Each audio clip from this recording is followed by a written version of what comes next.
श्रोतेहो नमस्कार.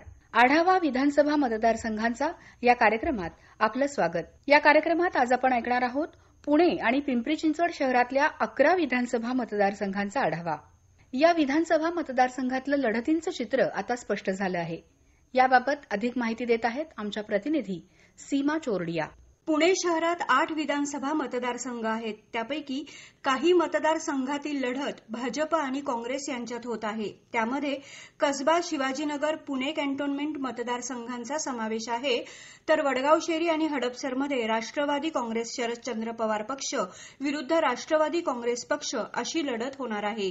कोथरूडमध्ये भाजपा विरुद्ध शिवसेना उद्धव बाळासाहेब ठाकरे पक्षात लढत होणार असून बंडखोरी झालेल्या पर्वतीमध्ये भाजपा विरुद्ध राष्ट्रवादी काँग्रेस शरदचंद्र पवार पक्ष अशी लढत होईल. खडकवासला मतदारसंघात भाजपाच्या उमेदवारापुढे राष्ट्रवादी काँग्रेस शरदचंद्र पवार पक्षाच्या उमेदवाराचं आव्हान असणार आहे. 2019च्या निवडणुकीमध्ये बहुतांश मतदारसंघात राष्ट्रवादी काँग्रेसला निसटता पराभव पत्करावा लागला. यंदाचं राजकारण 2019 पेक्षा पूर्णपणे वेगळं असून भारतीय जनता पक्ष, काँग्रेस, शिवसेना उद्धव बाळासाहेब ठाकरे, राष्ट्रवादी काँग्रेस आणि राष्ट्रवादी काँग्रेस शरदचंद्र पवार पक्ष या प्रमुख 6 पक्षांबरोबरच महाराष्ट्र नवनिर्माण सेना, वंचित बहुजन आघाडी, बहुजन समाजवादी पक्ष आदी पक्ष निवडणुकीच्या मैदानात उतरत आहेत.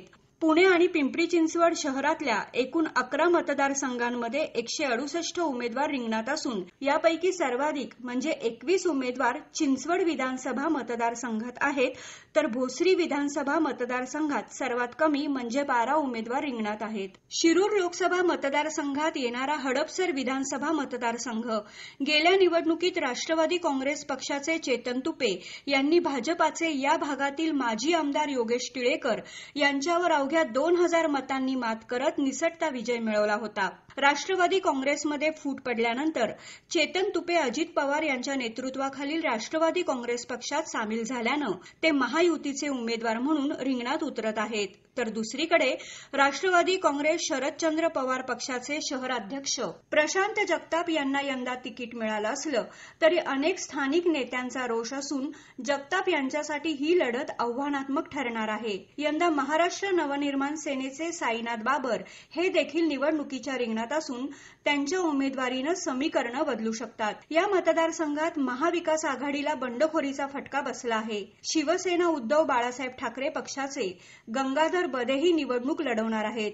या मतदारसंघात 31 उमेदवारांनी अर्ज दाखल केले होते. यापैकी 12 उमेदवारांनी माघार घेतली असून 19 उमेदवार रिंगणात आहेत.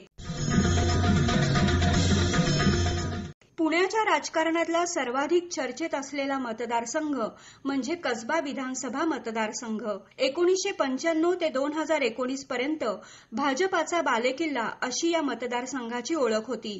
दिवंगत खासदार गिरीश बापट यांनी 30-35 वर्ष कार्यरत राहत भाजपासाठी हा मतदारसंघ बांधला. 2019च्या निवडणुकीत दिवंगत आमदार आणि माजी महापौर मुक्ता टिळक निवडून आल्या. मात्र त्यांचं अकाली निधन झाल्यानं या मतदारसंघाची पोटनिवडणूक गेल्या वर्षी झाली. यामध्ये काँग्रेस पक्षाच्या रवींद्र धंगेकर यांनी जोरदार मुसंडी मारत भाजपाच्या हेमंत रासने यांना पराभवाची धूळ चारली. यंदाही हेच 2 उमेदवार आमने सामने असले तरी काँग्रेसला बंडखोरीचं ग्रहण लागलं आहे. माजी महापौर कमल व्यवहारे यांनी स्वराज्य पक्षाकडून निवडणूक लढवण्याचा निर्धार केला असल्यानं धंगेकरांना मतफुटीचा सामना करावा लागण्याची शक्यता आहे.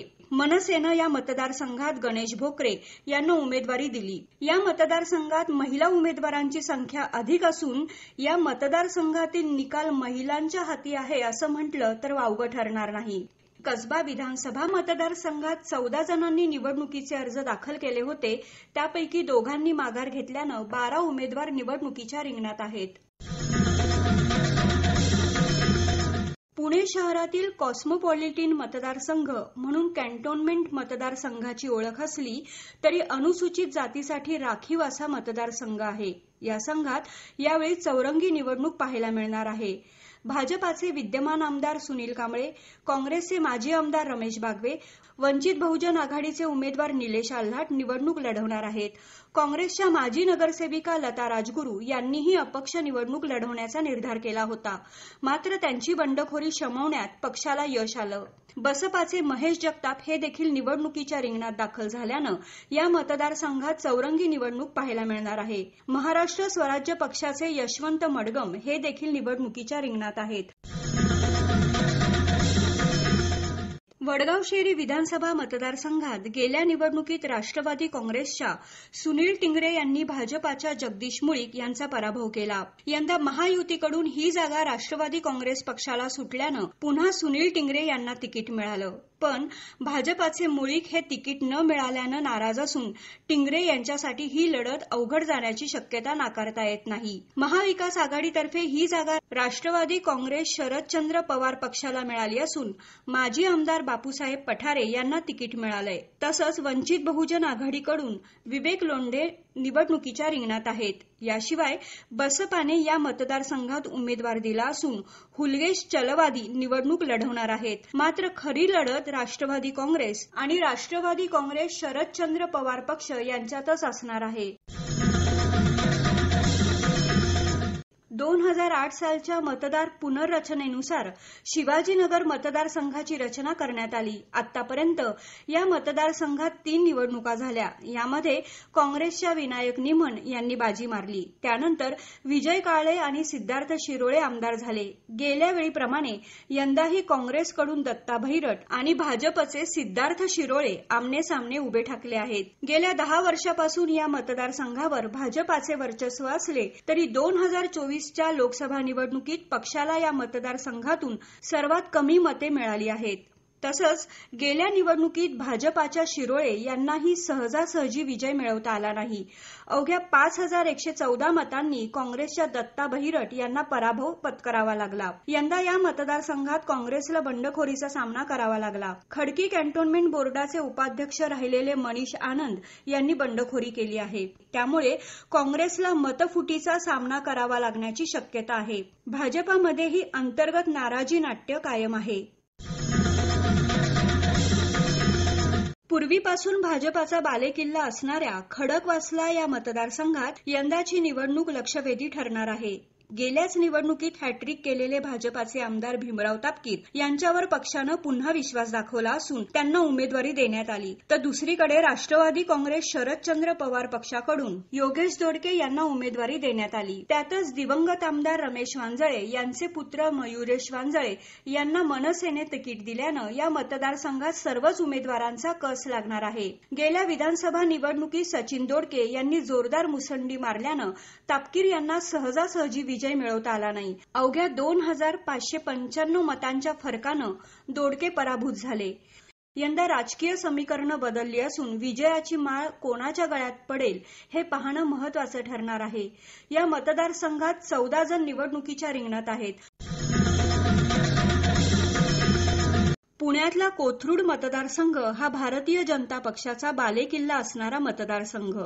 या मतदारसंघात गेल्यावेळी चंद्रकांत पाटील निवडून आले. यापूर्वी खासदार मेधा कुलकर्णी इथल्या आमदार होत्या. विधानसभा निवडणुकीत महाविकास आघाडीच्या जागा वाटपात हा मतदारसंघ शिवसेना उद्धव बाळासाहेब ठाकरे पक्षाकडे आला असून माजी आमदार चंद्रकांत मोकाटे यांना उमेदवारी देण्यात आली. गेल्या निवडणुकीत चंद्रकांत पाटील यांनी मोकाटे यांच्यावर 25,495 मतांनी मात केली होती. यंदा मनसेने अॅडव्होकेट किशोर शिंदे यांना देखील निवडणुकीच्या रिंगणात उतरवल्यानं या मतदारसंघातही चुरस पाहायला मिळेल. या मतदारसंघात 12 उमेदवार आपलं नशीब आजमावणार आहेत.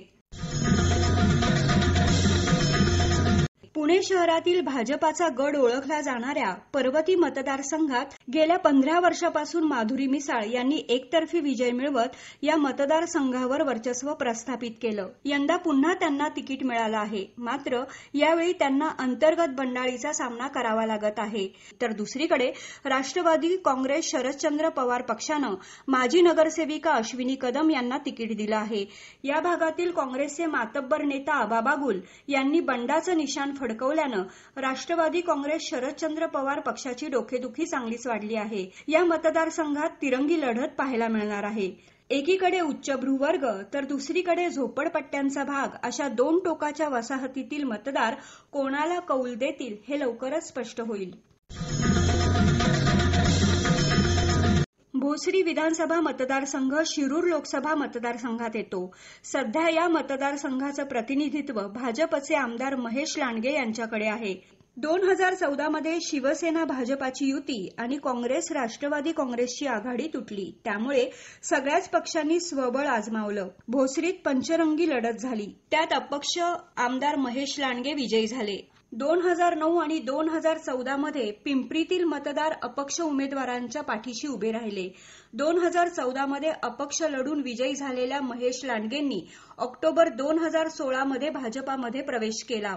2019 मध्ये पक्षानं त्यांना तिकीट दिलं. लांडगेंना तब्बल 1,59,295 मतं मिळाली.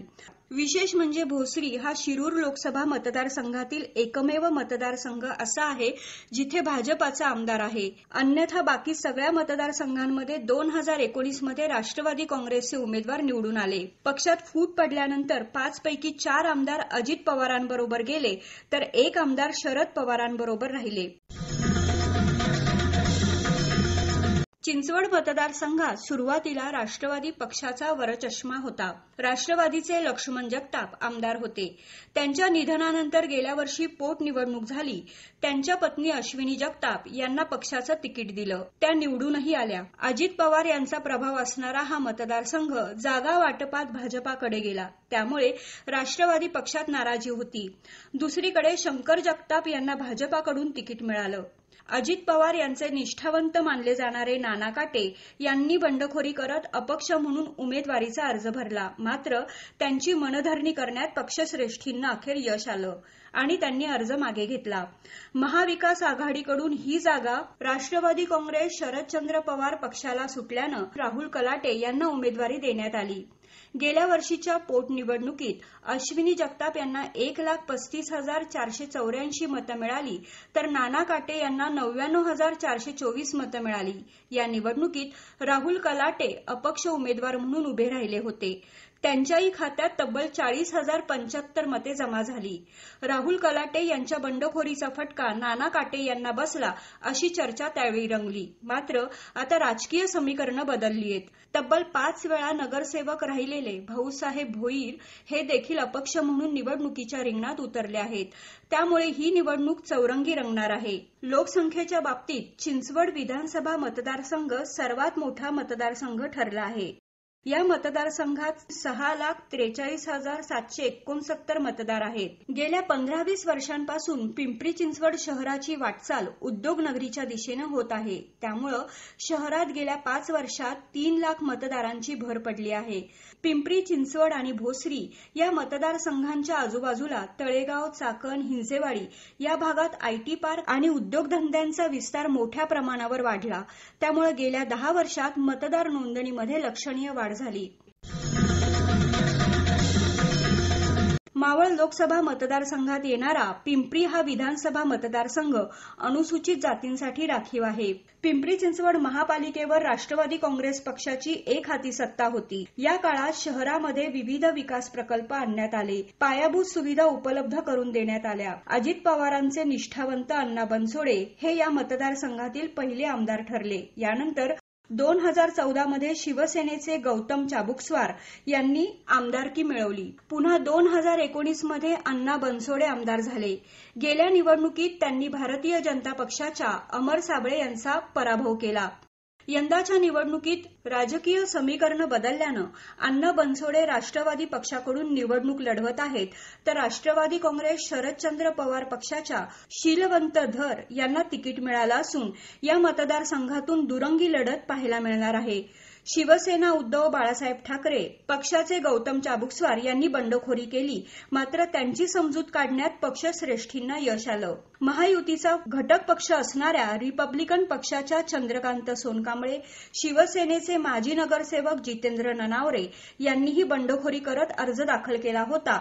मात्र शेवटच्या दिवशी माघार घेतल्यानं आता या मतदारसंघात राष्ट्रवादी काँग्रेस पक्ष विरुद्ध राष्ट्रवादी काँग्रेस शरदचंद्र पवार पक्ष यांच्यातच थेट लढत पाहायला मिळणार आहे.